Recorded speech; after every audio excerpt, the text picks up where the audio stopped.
찬송가 452장 내 모든 소원 기도의 제목 함께 찬송하시겠습니다. 찬송가 452장입니다.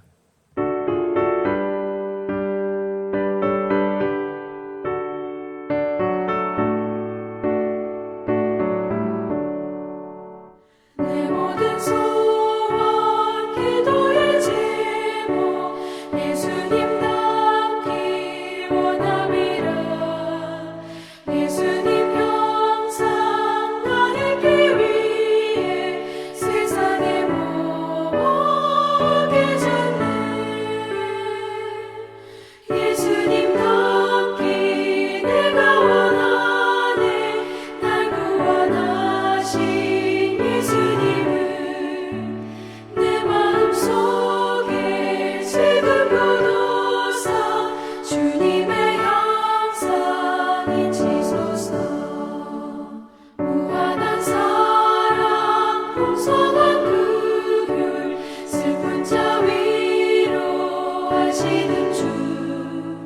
길 잃은 죄인 부르는 예수 그 형상 닮게 하옵소서.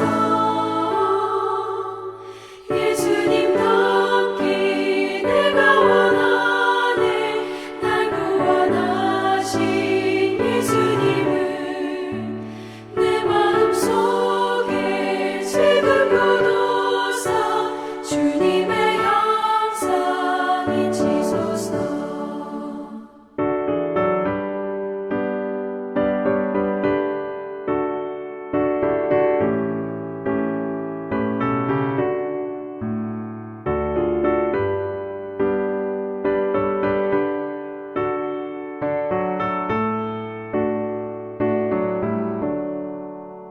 겸손한 예수 거룩한 주님 원수의 멸시 참으시사 우리를 위해 고난을 받은 구주를 닮게 하옵소서. 예수님 닮기 내가 원하네. 날 구원하신 예수님을 내 마음속에 지금 거두사 주님의 형상이시소서. 오늘 우리에게 주신 하나님 말씀은 사도행전 15장입니다. 사도행전 15장 1절에서 11절까지 말씀, 신약성서 212쪽에 있습니다. 사도행전 15장 1절에서 11절까지 말씀 봉독하겠습니다. 어떤 사람들이 유대로부터 내려와서 형제들을 가르치되 너희가 모세의 법대로 할례를 받지 아니하면 능히 구원을 받지 못하리라 하니 바울 및 바나바와 그들 사이에 적지 아니한 다툼과 변론이 일어난지라. 형제들이 이 문제에 대하여 바울과 바나바와 및 그 중에 몇 사람을 예루살렘에 있는 사도와 장로들에게 보내기로 작정하니라. 그들이 교회에 전송을 받고 베니게와 사마리아로 다니며 이방인들이 주께 돌아온 일을 말하여 형제들을 다 기쁘게 하더라. 예루살렘에 이르러 교회와 사도와 장로들에게 영접을 받고 하나님이 자기들과 함께 계셔 행하신 모든 일을 말하매 바리새파 중에 어떤 믿는 사람들이 일어나 말하되 이방인에게 할례를 행하고 모세의 율법을 지키라 명하는 것이 마땅하다 하니라. 사도와 장로들이 이 일을 의논하러 모여 많은 변론이 있은 후에 베드로가 일어나 말하되 형제들아 너희도 알거니와 하나님이 이방인들로 내 입에서 복음의 말씀을 들어 믿게 하시려고 오래전부터 너희 가운데 나를 택하시고 또 마음을 아시는 하나님이 우리에게와 같이 그들에게도 성령을 주어 증언하시고 믿음으로 그들의 마음을 깨끗하게 하사 그들이나 우리나 차별하지 아니하셨느니라. 그런데 지금 너희가 어찌하여 하나님을 시험하여 우리 조상과 우리도 능히 매지 못하던 멍에를 제자들의 목에 두려느냐. 그러나 우리는 그들이 우리와 동일하게 주 예수의 은혜로 구원받는 줄을 믿노라 하니라. 아멘. 이 땅에 처음 복음이 들어왔을 때 우리나라는 반상의 질서가 확고하게 서 있었던 조선 시대였습니다. 그래서 복음이 전파되어 이 교회가 세워지는 과정 가운데서도 이 신분제라는 것이 확고하게 있어서 이 신분에 따라 교회 공동체가 세워지곤 했습니다. 그리고 그 교회에는 다른 신분을 가진 사람이 참석할 수 없었습니다. 자, 그런 시대에 불가촉 천민이었던 이 백정들이 당했던 차별은 더더욱 심하였는데요. 이 사람들은 교회만 따로 모일 뿐만 아니라 그들이 살고 있는 그 동네 역시 구별되어 살 수밖에 없었습니다. 자, 그러던 시대에 이 백정마을에 살던 박성춘이라고 하는 사람이 중병에 들게 되었습니다. 그런데 우연한 기회로 미국의 무어 선교사를 통해 그가 치료를 받게 되었고 그 중병에서 노임을 얻게 된 것입니다. 자, 그러자 이 박성춘은 은혜 갚는 마음으로 이 무어 선교사가 심우하고 있었던 곤당골에 있었던 교회에 참석하게 되었는데요. 이 곤당골이라고 하는 것이 양반들이 주로 모여 살던 곳이라 이 곤당골 교회는 소위 양반들이 모이는 양반 교회였습니다. 당연히 이 백정 출신의 박성춘이 나타나자 많은 이들이 아우성을 치게 되었고 곧 내보내라고 명령하기에 이르렀습니다. 그러나 무어 선교사는 하나님 앞에 모든 인간은 평등하다라는 말로 그를 수용하였고요. 끊임없이 그를 향하여 말하는 그 양반들의 요구를 모두 무시했습니다. 자, 그러자 이 양반 교인들은 곧 곤당골 교회를 떠나서 자기들끼리 교회를 이루게 되는데 그 교회가 홍문수골 교회라고 합니다. 그러나 그 과정을 보면서 이 큰 충격을 받은 이 박성춘이라는 사람이 자기 마을, 그 백정들이 모여 있었던 마을에 가서 이렇게 전도를 하게 됩니다. 사람 대접도 못 받고 살아온 우리를 사람 대접해주는 종교가 왔다. 그 결과 이 양반들이 떠난 그 자리를 채우고도 남을 만큼 많은 사람들이 이 곤당골 교회에 나오게 되었고요. 그리고 3년 뒤 이 떠났던 양반 교인들의 요청으로 이 곤당골 교회와 홍문수골 교회가 하나로 합쳐서 지금의 승동교회를 이루게 되었다고 합니다. 한국 기독교 역사에서 이 복음의 문에 천민들을 초청하게 되었다는 것은 굉장히 큰 사건이었습니다. 그러나 이것은 우리 역사에만 등장하는 것이 아니라 복음이 전파된 곳이라면 어느 곳이든지 모든 이들을 향하여 복음의 문이 열어지는 이 놀라운 역사는 나타나게 되었고요. 오늘 우리가 함께 읽은 이 본문 말씀은 그러한 역사의 시초격이라고 할 수 있는 말씀입니다. 자, 오늘 본문인 사도행전 15장은 교회사적으로 굉장히 중요한 말씀입니다. 바로 이 교회, 기독교 교회가 처음으로 모여서 결의를 하게 되는 최초의 회의를 한 그 사건이 오늘 말씀에 기록되어 있기 때문입니다. 그래서 우리 성경에 보면은 이 15장에 대해 주제를 이렇게 써놓았습니다. 예루살렘 회의 혹은 예루살렘 공의회라고 기록하고 있습니다. 그러나 어떤 신학자들은 이 사도행전 15장에 다른 별명을 붙여야 한다라고 이야기를 합니다. 마치 고린도전서 13장이 사랑장, 또 히브리서 11장이 믿음장이라고 이야기하는 것처럼 사도행전 15장은 다툼장이라고 불러야 한다라는 것입니다. 왜냐하면 이 사도행전 15장은 두 개의 다툼을 중심축으로 진행되고 있기 때문입니다. 자, 첫 번째 다툼은 최초의 이방인 교회였던 안디옥 교회에서 벌어진 일이었습니다. 자, 바나바와 바울이 1차 전도 여행을 마치고 안디옥 교회로 돌아오게 되었는데 이 안디옥 교회에 유대에서 온 어떤 사람들이 분쟁을 일으켰다라는 것을 이야기하고 있습니다. 그것은 바로 율법대로, 이방인들이지만 율법대로 할례를 받고 또 이 율법을 따라야만 구원을 얻을 수 있다라고 이야기한 것이지요.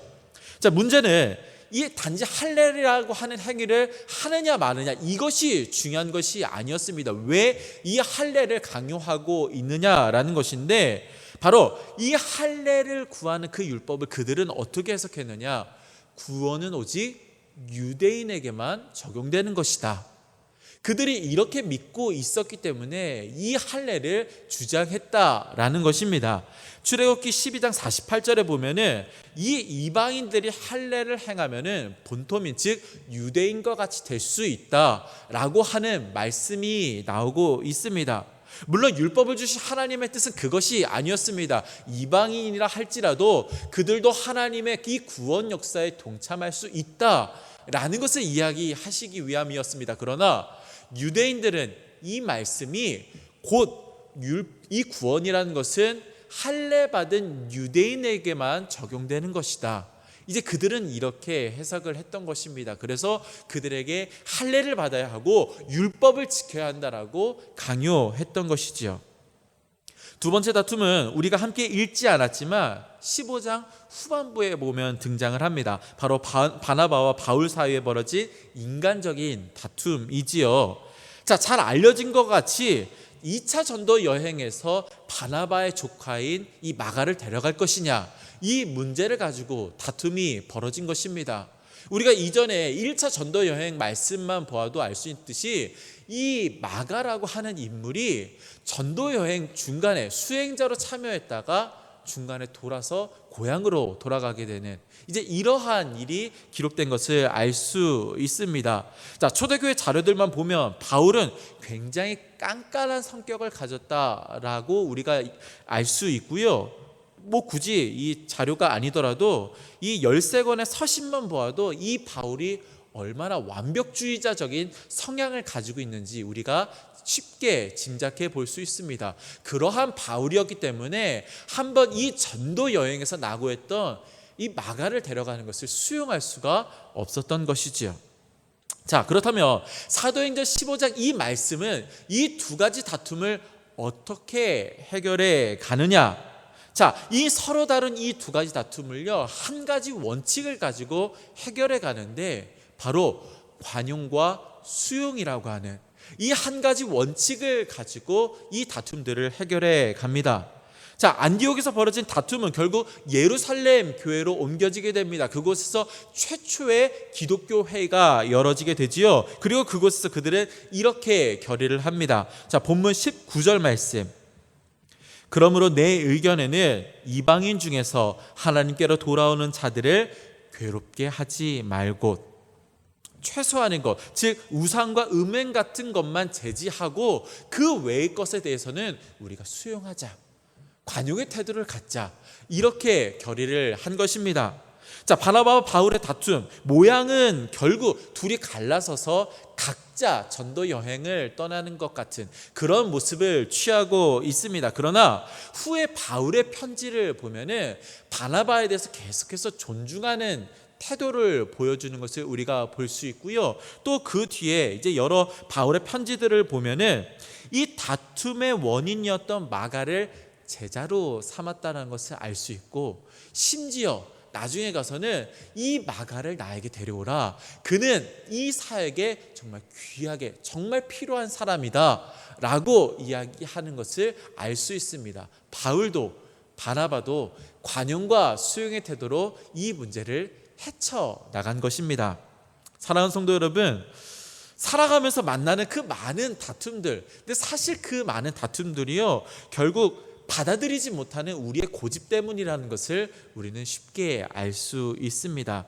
근데 이 고집이라는 것이 특정 누군가 가지고 있는 그러한 것이 아니라 이 연약한 육신을 가진 인간이라면 누구라도 가지고 있는 것이라는 거죠. 즉 연약한 우리는 이 고집이라고 하는 것을 결코 이길 수 없다라는 것입니다. 그러나 이런 연약한 육신을 가진 우리들이지만 육신으로만 사는 인생이 아니라 성령님이 그 안에 임재하셔서 주관하시는 인생이 될 때 우리는 그 고집을 넘어 관용과 수용의 태도를 보여줄 수 있는 줄로 믿습니다.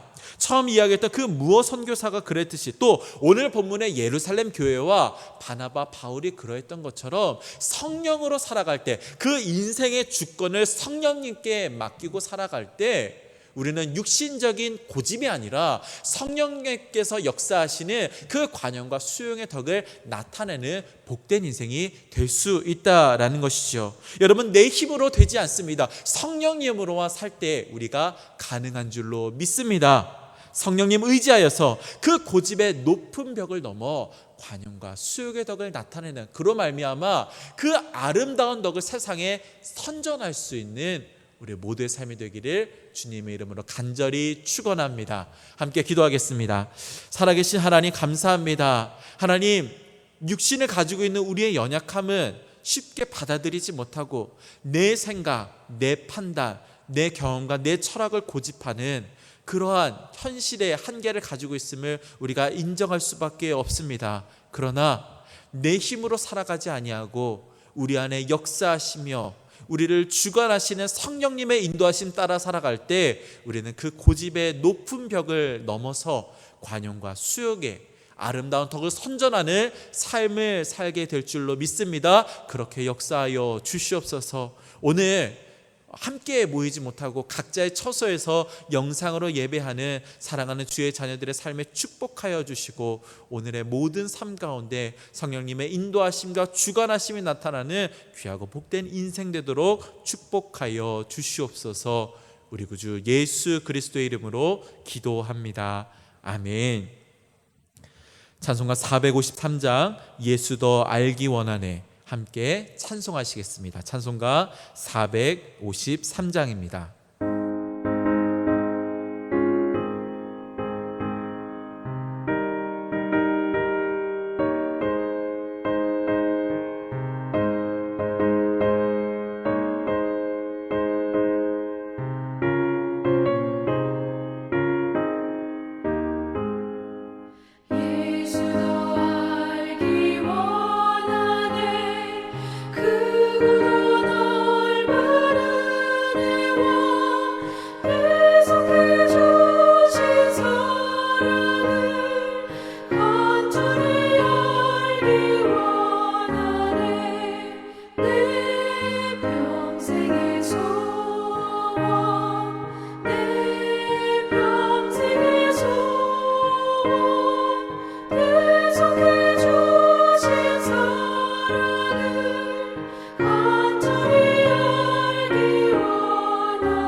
주기도문으로 모든 예배 마치겠습니다.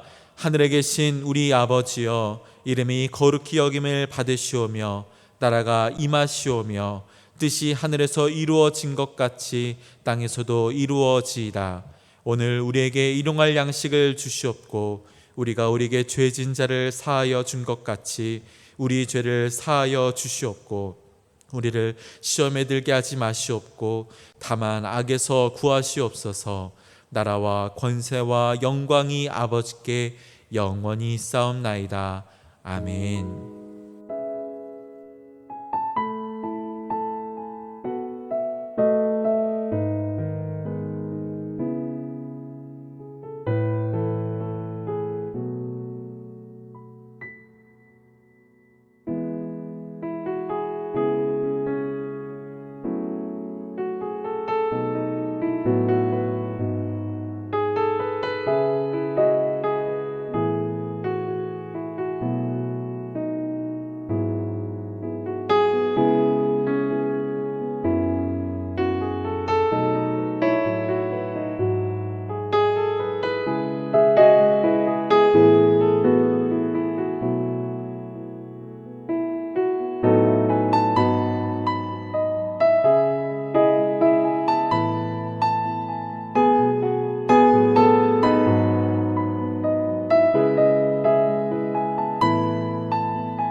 주님